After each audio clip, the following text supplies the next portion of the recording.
Kreu i një shkolle katolike, njëkohësisht edhe prift, ka tronditur mbar opinionin në Filipine, pasi u kap duke çuar një vajzë 13 vjeçare në hotel. Arnel Fuentes Lagarejos, ish prifti i famullisë dhe presidenti i Kolegjit Katolik Cainta, është akuzuar për abuzim seksual me fëmijët. Mësohet se prifti kishte përdorur rrjetet sociale për të takuar të voglën pranë një qendre tregtare, por fal ndërhyrjes së policisë, prifti u kap disa metra para se të mbërrinte në motel. Qeveria turke planifikon t'u jap myftinjve të drejtën për të lidhur martesa. Organizatat e grave paralajmërojnë protesta, që pas futjes në përdorim të kodit civil në vitin 1926, martesat në Turqi mund të lidhen vetëm përpara nëpunësit të gjendjes civile. Certifikata zyrtare e martesës ishte po ashtu kusht për lidhjen e martesës në xhami apo në institucion tjetër fetar.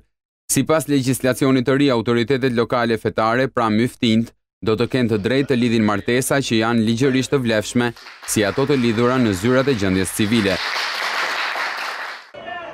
Një sulm vetvrasës në një xhami të Heratit në Afganistan ka lënë të paktën 29 të vdekur dhe më shumë se 64 të plagosur.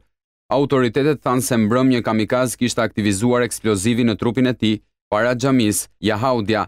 Tolo TV ka raportuar se sulmuesi i dytë me armë po ashtu kishte hapur zjarr kundër besimtarëve mysliman që ishin brenda xhamisë në kohën e eksplodimit.